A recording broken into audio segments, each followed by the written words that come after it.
Welcome to day 389 of our Deso journey. I'm Ed Krasenstein here with my twin brother, Brian. Remember, these videos are being sponsored by NFT Tech. They are an investor in CloutFeed. So Brian, what is the diamond question of the day today? Yeah, so answer this question and we'll give you some diamonds if you provide an insightful or at least an answer that we think you spend a little bit time thinking about. Today's question is, should the Deso Foundation become a DAO and why or why not?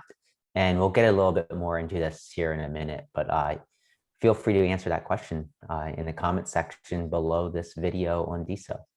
I do. I think it should become a DAO. I don't know how the DAO coin should be divided up. Maybe they should be limited to a certain amount of people can own a certain amount. Like each person might be able to own make 5 coins so that we really get a fully decentralized foundation. But we'll talk about this a little more, like you said, Brian. Yeah. I want to thank Goldberry for pointing our attention to something that took place on Twitter yesterday. And also G. Joe made a post about it this morning. But Goldberry, thanks for showing us this post last night because it's really fascinating. So on April 15th, ETH creator Vitalik Buterin made a post on Twitter about his opposition to wealthy people overtaking social media via hostile takeover. So essentially Elon Musk using a hostile takeover to take over a social media website or attempting to do so.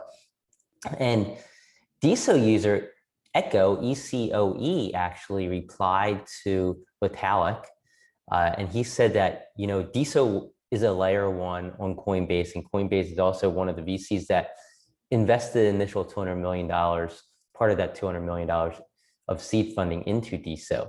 And he posted a link to deso.org, and he said it's a foundation, not a corporation. So Jack Dorsey actually replied to Echo, and he said, a foundation is a single point of failure, which is an interesting point. I don't know if Jack fully understands how the foundation works on Deso. Zia Mead actually pointed out that it is not a foundation, but it has a foundation, which is, I think, a really good point. There are different things.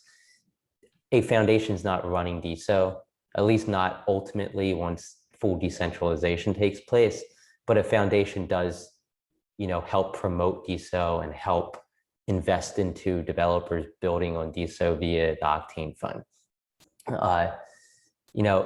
This is where the whole discussion about should Deso become a DAO, I think, comes in, because if the Deso Foundation becomes a DAO, then it kind of takes any inkling of, people believing that a foundation's running Deso away. Yeah, and that wasn't the only actual conversation regarding Deso. Did you know that, Ed? I didn't know There that. was actually Dorsey wrote earlier yesterday, I don't believe any individual or institution should own social media, or more generally, media companies. It should be an open and verifiable protocol. Everything is a step toward that. And actually, Deso replied to Dorsey's post, and Deso said, this is an official Deso Foundation account, said, "We agree and have a similar vision of the future of social media. We have been working on the Deso protocol for years and have dedicated ourselves to solving the issues we see today with social media and the centralization of data." And then Dorsey replied to the Deso Foundation, actually. And in his reply, he said, if you're building an ETH on ETH, you have at least 1 point of failure, if not many. Therefore, it's not interesting to me. So he was thinking that Deso was talking about building on ETH, but they weren't. And Nader actually replied to that and then said, like, hey, I'm here. I'm actually the one that's building the Deso Foundation, and we're at layer 1. So like, Dorsey is kind of a proponent of exactly what Deso is. I think there's still that point of failure, and that point of failure is the foundation. But that could be overcome with a DAO. And the fact that Dorsey and Deso are now like talking to each other on Twitter, I think that's really cool. And the fact that Dorsey seems to be pointing to the fact that we need a protocol to kind of be this social blockchain, I think is huge as well. I think like all the pieces are coming together. Dorsey disagrees, obviously, that the foundation would be a point of failure, but Yeah, but I I think don't that's know. like I a don't know single if point of I don't failure. think Dorsey understands that what the Deso Foundation's job is and what the Deso Foundation does. I don't know if he fully understands that. Yeah, no, I totally agree, and I'll just actually read Natter's reply to Dorsey after he said that if you're building on ETH, there's several points of failure. And he said, hey, this is Natter. He said, hey, Jack, creator of Deso here. We're actually a layer 1 designed for social with 1.5 million accounts. I think we have the same goal of creating a healthier dialogue online. Would love to connect.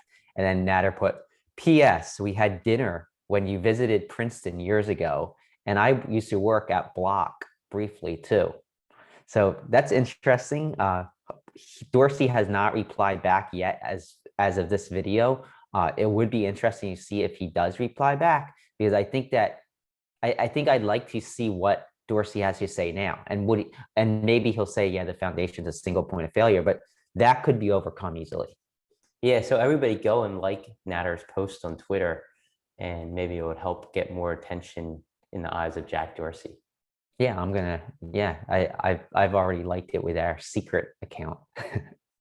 Yeah, so I mean, that's awesome news. I think it's great that Natter and Dorsey and Deso are communicating with each other, even though it might be over Twitter and not, in a specific nature. But I think it's great if Jack Dorsey can learn a little bit more about Deso. I know he's had his ideas of how social media should be for quite some time, and it does consist of a decentralized nature. So this is all Well, this is all positive. and if anything comes out of it, even if Dorsey doesn't get turned on to Deso, like the amount of engagement that these posts are seeing are extraordinary, and it's gonna at least open up some other people's attention to Deso, and maybe some big players, maybe some investors, maybe some people that are considering launching their own social media platform. So regardless of what happens, regardless of Deso, if Dorsey actually creates an account on Deso or decides to build on Deso, which is probably not super likely, it's getting the attention of people that matter, I think. Yeah, for sure. So yesterday was some other big news, and Alex Valaitis is actually moving on. He's actually going to build a Deso project. He said that his heart is ultimately still on the consumer product side of things. He said he wants to be on a founding team himself, and he believes that he has experience to make that jump. He's now currently transitioning his focus into launching his next project, which is an idea he's had for, for a Deso app for quite some time now. And he's stepping away from core operations. So he's no longer working with Deso Core as part of the core team, but he is working as a strategic advisor for Deso as of yesterday. And now he's diving into his launch strategy for what he hopes is going to be a killer app built on Deso. Yeah, so I don't know exactly how to take this news. Like I saw Alex as being somebody that would be here for a while, being on the foundation. I saw him as probably the leader, obviously besides Natter, of the Deso Foundation. And the timing's a little bit odd, because I would have expected that the Deso Foundation might have maybe hired a few more people before he left. So like that just makes me like question exactly why he's leaving. But unlike with Maybeam, where it was like, oh, she might be working on her own project on the Deso blockchain, Alex said he's actually going to dive right into it.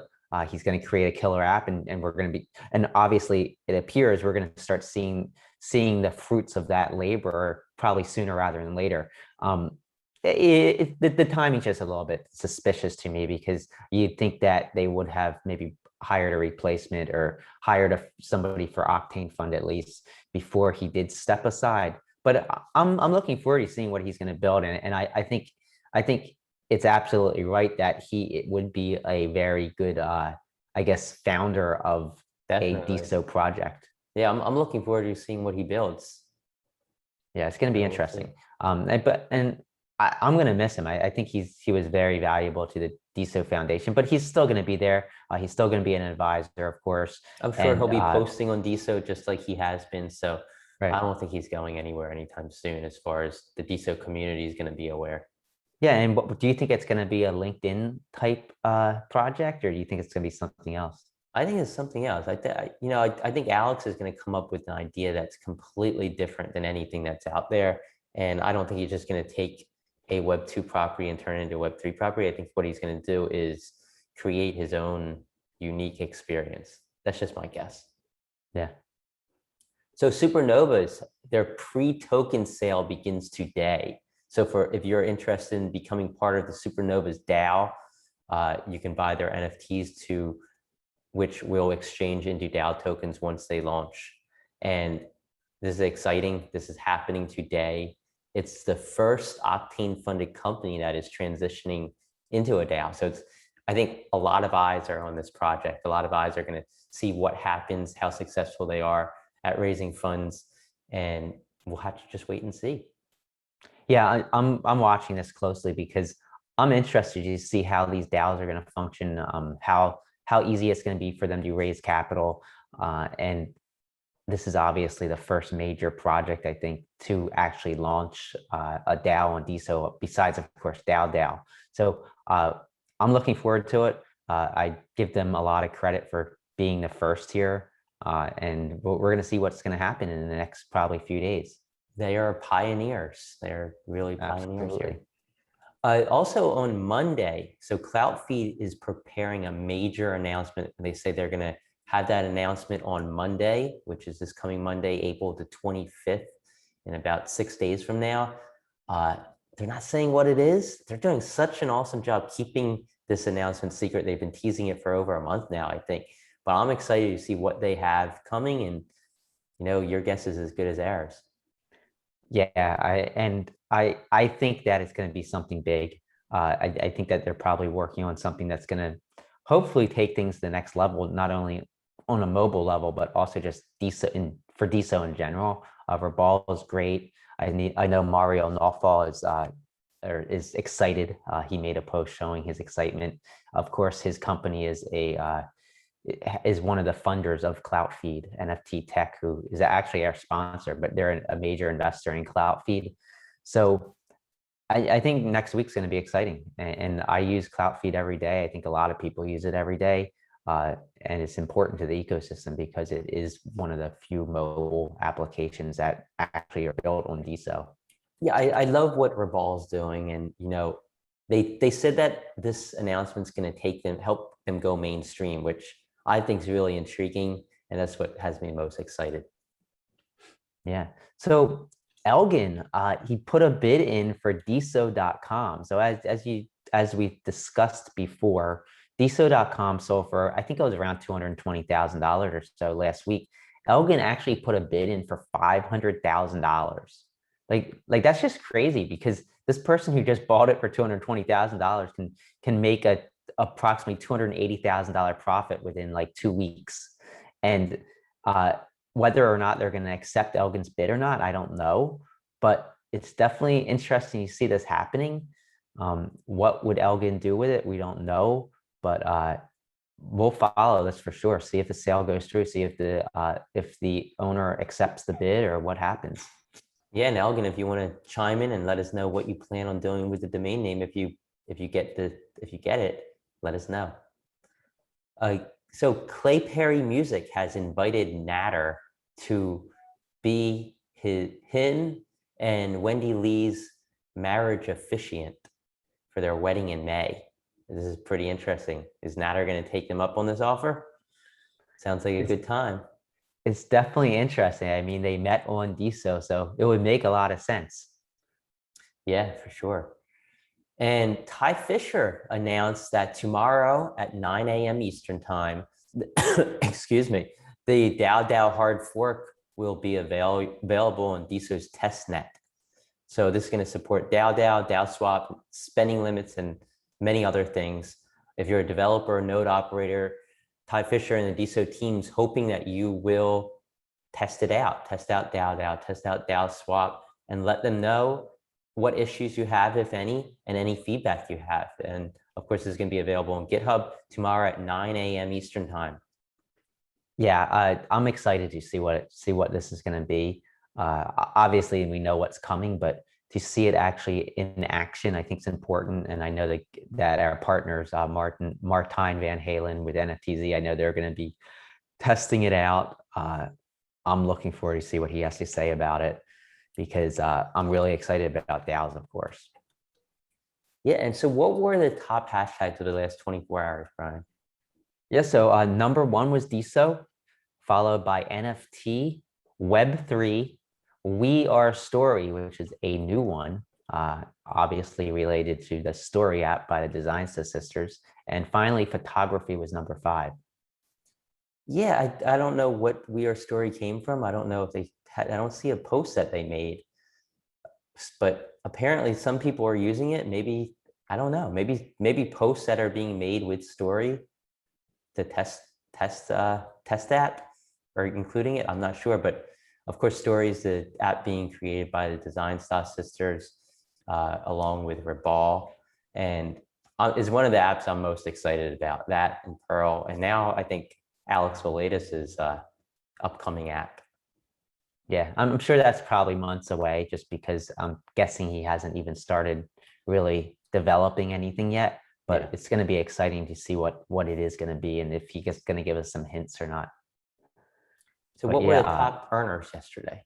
yeah. So first of all, I want to say that Salil Sethi, he actually contacted me yesterday and said that the number of creators earning DSO, it definitely is bots. So I know we've been seeing over like 39,000 more users earning DSO in a 24-hour period the last few days. They are bots, and it happened again today. So today, $3,791 was earned in the last 24 hours by 40,458 creators, mostly all bots. Probably about 1,500, maybe 1,200 of them are actual user accounts based on what we've seen in the last few weeks. 9 creators earned at least 1 DSO. 1 creator earned 10 DSO, and that creator was DAODAO, who earned $2,438 selling NFTs. The top 10 creators earning in the last 24 hours, of course, DAODAO was number 1, followed by Alex Valaitis. Interesting. Cloutpunk was number 3, followed by Priyanachek, Rico, Vera Vershika, Unicat, Zopal, Big Bang Beaver, and Carlos Aponte. So congrats. Congratulations.